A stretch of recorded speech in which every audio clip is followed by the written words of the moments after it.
¿Qué tal? Bienvenidos a este nuevo video en el cual llevaremos a cabo la explicación de una de las excepciones procesales que se encuentra regulada en nuestra legislación mexicana, como lo es la de litispendencia. Antes de llevar a cabo el análisis específico de la misma, es prudente realizar la explicación, aunque sea de forma breve, de lo que vamos a entender por excepción en términos del derecho procesal civil. Y como lo ven en la pantalla, una excepción es la cuestión que la parte demandada hace valer en su contestación. Esta excepción tiene dos finalidades principales. La primera de ellas es atacar u oponerse a la continuación del proceso, pero sin argumentar o manifestarse sobre el fondo del asunto. Por lo tanto, en este caso, al demandado lo que le interesa es que se detenga el proceso, que el mismo ya no continúe en cada una de sus etapas hasta llegar a la sentencia. Por eso es que se le llama excepción dilatoria, porque, insistimos, la finalidad de la misma es dar por terminado el proceso sin entrar al fondo del asunto, es decir, sin que se emita una sentencia al respecto. Este caso es propiamente el de la litispendencia, como lo veremos más adelante. O bien, la excepción también tiene como finalidad controvertir el derecho que intenta hacer valer la parte actora, pero en este caso, como lo pueden ver en la pantalla, sí se ataca el fondo del asunto. A este tipo de excepción se le llama perentoria y por lo tanto será resuelta por el juzgador hasta que se emita la sentencia que en derecho corresponda. Un ejemplo de una excepción perentoria lo es la de pago, es decir, si el demandado manifiesta en su contestación que no existe la deuda en virtud de que él realizó el pago en el plazo que fue señalado o estipulado con su cocontratante, que en este caso sería la parte actora, pues tendrá que demostrarlo durante la secuela procesal y el juez se pronunciará hasta la sentencia si el demandado tiene o no razón en relación a dicho pago. Muy bien, como lo decíamos, la litispendencia representa una excepción dilatoria en virtud de que la misma tiene como finalidad atacar el proceso o que el mismo sea declarado sobreseído por parte del juzgador sin que éste emita una resolución o una sentencia definitiva. Vamos a ver. Específicamente, la litispendencia, como lo ven en la pantalla, es una excepción procesal que puede hacer valer el demandado, como ya lo habíamos dicho, en su escrito de contestación. ¿Cuál es la finalidad de esta excepción de litispendencia? Comunicar al juzgador que la acción o el litigio que ha sido planteado por la parte actora ya es conocido por una autoridad judicial diversa y que ese juicio aún está pendiente por resolver, o que ese primer juicio aún no ha sido resuelto mediante una sentencia definitiva. Lo vamos a poner con un ejemplo para que sea más sencillo de entender. Supongamos que en el año 2020 Juan demandó a Pedro. Dicha demanda fue conocida por el juez primero de lo civil en la Ciudad de México. Sin embargo, de la misma forma, en el año 2021, Juan también demandó a Pedro. Pero este segundo juicio fue conocido por una autoridad diversa, como lo es el juez segundo de lo civil. Es la misma materia, pero el juzgado o el juzgador es diverso. Esta es una gráfica muy sencilla para entender esta duplicidad de juicios. Como les decía anteriormente, tenemos dos juicios. En el ejemplo, uno primero planteado en el año 2020 y un segundo planteado en el año 2021. Pero no es tan simple, porque no basta con que exista identidad entre las personas que están litigando, sino que también debe existir duplicidad en algunos otros aspectos que vamos a mencionar a continuación, a fin de entender los requisitos que se deben cumplir para que se acredite la litispendencia. Por lo tanto, podemos mencionar que en la excepción de litispendencia hay una triple identidad entre los dos procesos. Como lo veíamos anteriormente, partes que litigan con el mismo carácter, que son Juan y Pedro, y ambas litigan, como lo acabamos de mencionar, con el mismo carácter, es decir, en ambos juicios Juan es la parte actora y Pedro es el demandado.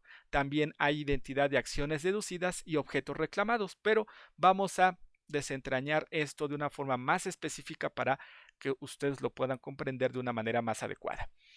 Decíamos que el primer requisito es la identidad de partes que litigan con el mismo carácter y somos reiterativos en lo que acabamos de mencionar. Es decir, en el primer juicio, Juan es parte actora y Pedro es el demandado, mientras que en el segundo juicio, Juan también es la parte actora y Pedro también es el demandado. Litigan con el mismo carácter. Ahora bien, la segunda identidad es de acciones deducidas. Lo vamos a poner con un ejemplo sencillo. En el primer juicio, es decir, en el del año 2020, Juan hizo valer en contra de Pedro una acción reivindicatoria en la vía ordinaria civil. Estamos hablando de una acción real que Juan hace valer en contra de Pedro. Y en la vía ordinaria civil, como lo acabamos de mencionar. Y en el segundo juicio, que es del año 2021, se ejercita la misma acción por parte de Juan, es decir, una acción reivindicatoria y también en la vía también ya mencionada como es la vía ordinaria civil y la parte demandada también lo es Pedro. Pero se tiene que cumplir un requisito más para que se actualice la figura de la litispendencia y es la identidad de objetos reclamados. Continuando con el ejemplo, en el primer juicio, Juan le reclama a Pedro la entrega del inmueble ubicado en calle Miguel Hidalgo, número 15, Colonia Morelos, Alcaldía Cuauhtémoc, en la Ciudad de México. Es decir, la prestación es la misma en cuanto al objeto reclamado, que es este bien inmueble que acabamos de mencionar. Le está reclamando Juan a Pedro la devolución del mismo con todos sus frutos y accesiones. Y en el segundo juicio, como lo ven en la pantalla, se plantea exactamente la misma prestación. Es decir, en el 2021, Juan le está reclamando a Pedro también la entrega del inmueble ubicado en el domicilio que ustedes se encuentran en la pantalla, junto con los frutos y accesiones correspondientes. Entonces, si ustedes se dan cuenta, estamos hablando de una triple identidad para que se actualice la figura de la litispendencia, que es la identidad de las partes, así como el carácter con el que actúan, la identidad entre acciones, que en el ejemplo es acción reivindicatoria, que es una acción real, así como la identidad de objetos reclamados, que lo acabamos de explicar en esta última pantalla. Ahora bien, existen algunos requisitos procesales para hacer valer esta excepción. Ya depende de cada legislación cómo se regule en las distintas entidades federativas. Básicamente haremos referencia a lo que encontramos regulado en la Ciudad de México, pero la recomendación es que lleven a cabo la revisión del Código de Procedimientos Civiles o el Código Procesal en cada una de sus entidades federativas a fin de que ustedes valoren los requisitos que el legislador en dichas entidades federativas le solicita a los litigantes, específicamente al demandado, para hacer valer esta excepción. Ejemplo de la Ciudad de México, ¿qué se requiere? Señalar el juzgado en donde se tramite el primer juicio. Entonces, en este caso, Pedro tendrá que informarle al juzgador que hay un primer juicio que ya se está tramitando entre el juzgado primero de lo civil. Entonces, como ustedes recordarán, dijimos, en el año 2020 la demanda fue radicada en el juzgado primero de lo civil y en el año 2021 fue radicada en el juzgado segundo de lo civil. En consecuencia, Pedro tendrá que informarle al juzgado segundo de lo civil, que es el que conoció del segundo juicio, que existe un primer proceso que está siendo ventilado ante el juzgado primero de lo civil y que, como ya lo mencionábamos, que aún no ha sido resuelto mediante sentencia definitiva. Un requisito más que lo acabamos de mencionar incluso, declarar bajo protesta de decir verdad que no se ha dictado sentencia definitiva en el primer juicio. Si nosotros continuamos con nuestro ejemplo, Pedro le tiene que informar al juzgador que en el primer juicio, es decir, en el proceso que se está ventilando ante el juez primero de lo civil, aún no se ha emitido una sentencia definitiva. Un requisito más, exhibir copias certificadas de la demanda y contestación, así como las cédulas de emplazamiento del primer juicio.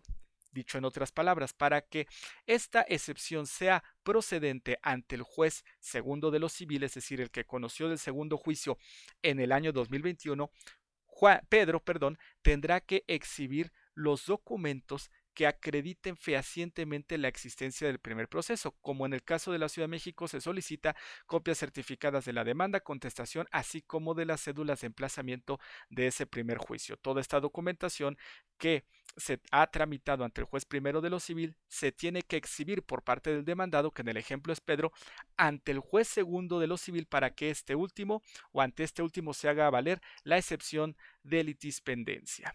Y pues para finalizar podríamos mencionar las dos resoluciones aplicables a la litispendencia, que son muy sencillas. La primera es que el juzgador que conoce del segundo proceso o el juzgador ante quien se hizo valer la misma puede considerar infundada la excepción, por ejemplo, cuando no se exhiban los documentos solicitados para tal efecto, o bien en el caso en que no exista a consideración del juzgador la triple identidad de la que ya hemos hablado anteriormente. En este caso o en este supuesto, el juez ante que se hizo valer la excepción de litispendencia la considerará infundada y por lo tanto continuará con el proceso.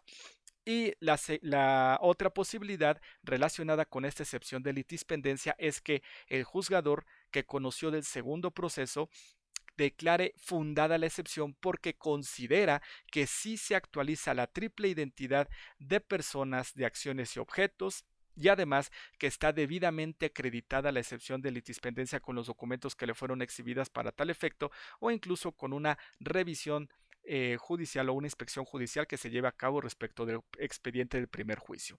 En alguno de estos casos, en estos casos, perdón, el juez declarará procedente o fundada la excepción y la consecuencia inmediata será el sobreseimiento del segundo proceso con la finalidad de evitar una duplicidad de juicios y que se emitan sentencias contradictorias cuando la acción y las prestaciones son exactamente las mismas.